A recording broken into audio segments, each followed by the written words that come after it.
हरे कृष्ण राधे राधे। श्री राधा जी कौन थी? भाई जी बताते हैं, मेरे विश्वास के अनुसार श्री राधा कृष्ण तत्व सर्वथा अप्राकृत है। इनका विग्रह अप्राकृत है।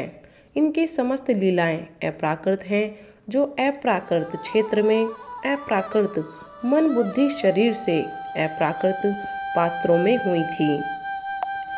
परिपूर्णतम परमात्मा परात्पर सच्चिदानंद घन निखिल ऐश्वर्य माधुर्य और सौंदर्य के सागर दिव्य सच्चिदानंद विग्रह आनंद कंद भगवान श्री कृष्ण और भगवान श्री राम में मैं कोई भेद नहीं मानता। और इसी प्रकार भगवती श्री राधा जी, श्री रुक्मणी जी और श्री सीता जी आदि में भी मेरी दृष्टि से कोई भेद नहीं है।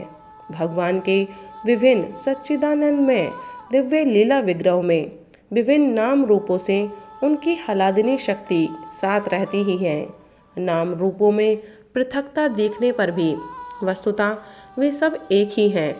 स्वयं श्री भगवान ने ही श्री राधा जी से कहा है, हे राधे, जिस प्रकार तुम गोलोक और गोकुल में श्री राधिका रूप से रहती हो, उसी प्रकार बैकुंठ में महालक्ष्मी और सरस्वती के रूप में विराजमान हो।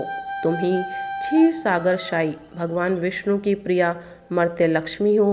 तुम ही धर्मपुत्र की कांता लक्ष्मी स्वरूपिणी शांति हो। तुम ही भारत में कपिल की प्रिय कांता सती भारती हो। तुम ही द्वारका में महालक्ष्मी रुक्मणी हो। तुम्हारी ही छाया सती द्रौपदी है। तुम ही मिथिला में सीता हो। तुम ही को राम की प्रिया सीता के रूप में रावण ने हरण किया था। भगवान के दिव्य लीला विग्रहों का प्राकट्य ही वास्तव में आनंदमयी ह्लादिनी शक्ति के निमित्त से है। श्री भगवान अपने निजानंद को परिस्फुट करने के लिए अथवा उसका नवीन रूप में आस्वादन करने के लिए ही स्वयं अपने आनंद को प्रेम विग्रहों के रूप में प्रकट करते हैं और स्वयं ही उनसे आनंद का आस्वादन करते हैं। भगवान के उस आनंद की प्रतिमूर्ति ही प्रेम विग्रह रूपा श्री राधा रानी जी हैं और यह प्रेम विग्रह संपूर्ण प्रेमों का एकीभूत समूह है। अतएव श्री राधिका जी प्रेममयी हैं और भगवान श्री कृष्ण आनंदमय हैं। जहाँ आनंद है वही प्रेम है और जहाँ प्रेम है वही आनंद है। आनंद रस सार का घनीभूत विग्रह श्री कृष्ण है और प्रेम रस सार की घनीभूत मूर्ति श्री राधा रानी है। अतएव श्री राधा और श्री कृष्ण का बिछो कभी संभव ही नहीं। न श्री राधा के बिना श्री कृष्ण कभी रह सकते हैं और न श्री कृष्ण के बिना श्री राधा जी।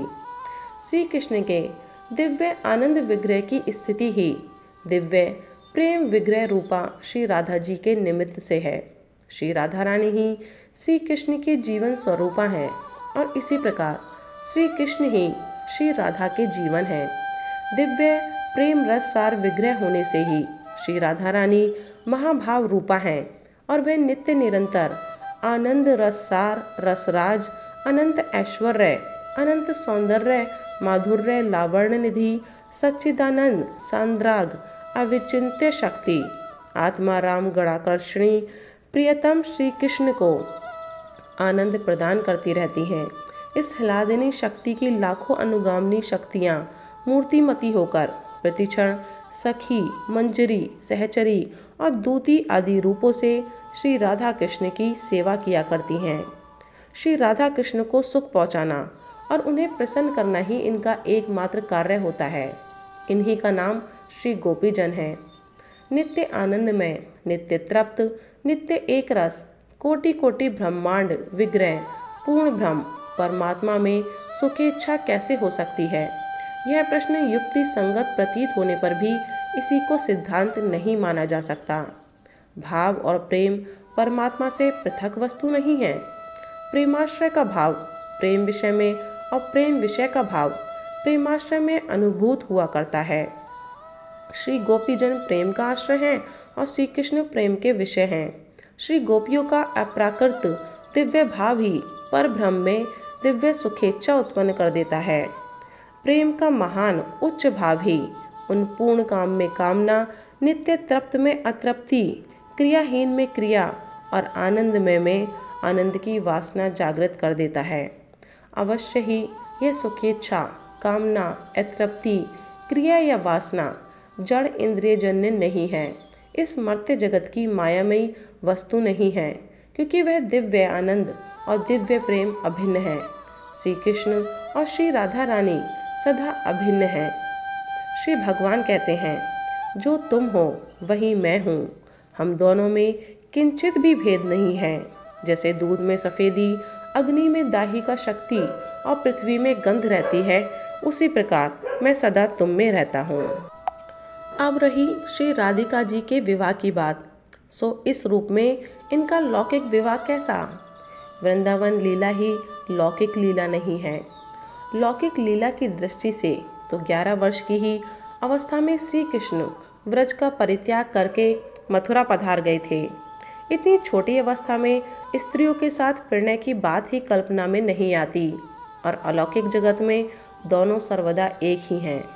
फिर भी भगवान ने ब्रह्मा जी को श्री राधा के दिव्य चिन्मय प्रेम रस सार विग्रह का दर्शन कराने का वरदान दिया।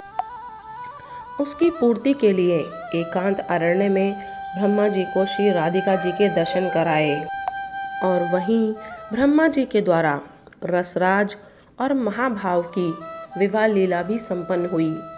ये विवाहिता श्री राधा जी नित्य ही भगवान श्री कृष्ण के संग रहती हैं, अवश्य ही छिपी रहती हैं। श्री कृष्ण कृपा होने पर ही किन्हीं प्रेमी महानुभाव को इस युगल जोड़ी के दुर्लभ दर्शन होते हैं। श्रीमद् भागवत में श्री राधा का नाम प्रकट रूप में नहीं आया है, यह सत्य है, परंतु वह उसमें उसी प्रकार छिपा हुआ है जैसे शरीर में आत्मा। प्रेम रससार चिंतामणि श्री राधा जी का अस्तित्व ही आनंद रससार श्री कृष्ण की दिव्य प्रेम लीला को प्रकट करता है। जहाँ श्री कृष्ण है वहाँ श्री राधा नहीं है, यह कहना ही नहीं बनता। तार्किकों को नहीं, भक्तों और शास्त्र के सामने सिर झुकाने वालों को तो भगवान के ये वाक्य सदा स्मरण रखने चाहिए। जो नराधम हम दोनों में, श्री कृष्ण और श्री राधा में भेद बुद्धि करता है, वह जब तक चंद्र सूर्य रहते हैं तब तक के लिए काल सूत्र नामक नरक में रहता है, और उसके पहले के 7 और पीछे के 7 पुरुष अधोगामी होते हैं, और उसका कोटि जन्मार्जित पुण्य निश्चय ही नष्ट हो जाता है। जो नराधम अज्ञानवश हम लोगों की निंदा करते हैं, वे पापात्मा भी चंद्र सूर्य की स्थिति काल तक घोर नरक भोगते हैं। अब रही गोपियों के प्रेम के शुद्ध होने की बात, इस पर रास पंचाध्यायी का यह श्लोक अर्थ स्मरण रखना चाहिए। छोटे बालक जैसे अपने प्रतिबिंब के साथ खेला करते हैं, वैसे ही रमेश भगवान ने भी व्रज सुंदरियों के साथ क्रीड़ा की। लीला रस में आनंद कंद भगवान स्वभाव से ही प्रेमवश हैं, अतएव उन्होंने प्रेम भाव से ही अपनी आनंद स्वरूपा शक्ति द्वारा अपने ही प्रतिबिंब रूप प्रेम स्वरूपा महाभागा गोपियों के साथ क्रीड़ा की। उनका तो यह आत्मरमण था, और गोपियों का इसमें श्री कृष्ण सुख ही एकमात्र उद्देश्य था। अतएव प्रेममयी गोपी और आनंद में श्री कृष्ण के लीला सर्वथा काम गंध शून्य थी। गोपियों का प्रेम अत्युच्च पराकाष्ठा का भाव था, इसी से उसे रूढ़ महाभाव कहते हैं। इसमें निजेंद्रिय तृप्ति की इच्छा के संस्कार की भी कल्पना नहीं थी। यह इस जगत की काम क्रीड़ा नहीं थी, यह तो दिव्य आनंदमय पवित्र प्रेम में जगत की अति दुर्लभ रहस्यमय लीला थी, जिसका रसास्वादन करने के लिए बड़े बड़े देवता और सिद्ध महात्मा गण भी लालायित थे। कहा जाता है कि इसलिए तो उन्होंने व्रज में आकर पशु पक्षियों तथा वृक्ष लता पत्ता के रूप में जन्म लिया था। श्री गोपियों के इस काम शून्य प्रेम भाव को, श्री कृष्णकांत शिरोमणि श्री राधा रानी के महाभाव को और निजानंद में नित्य तृप्त परमात्मा में सुखेच्छा क्यों उत्पन्न होती है, और कैसे उन्हें प्रेम रोमा शक्तियों के साथ लीला करने में सुख मिलता है, इस बात को समझने समझाने का अधिकार श्री कृष्ण गत प्राण भजन परायण प्रेमी रसिक भक्तों को ही श्री कृष्ण कृपा से प्राप्त होता है। मुझ जैसा विषय मनुष्य इस पर क्या कहे, सुने। मेरी तो हाथ जोड़कर सबसे यही प्रार्थना है कि अपने मन की मलिनता का आरोप भगवान के पवित्र चरित्रों पर कदापि ना करें, और शंका छोड़कर। जिसको भगवान का जो नाम रूप प्रिय लगता हो, जिसके जिसमें रुचि हो, भगवान के दूसरे नाम रूप को उससे नीचा न समझकर, बल्कि अपने ही इष्ट देव का एक भिन्न स्वरूप समझकर अनन्य भाव से अपने उस इष्ट की सेवा में लगे रहें। राधे राधे। हरे कृष्ण।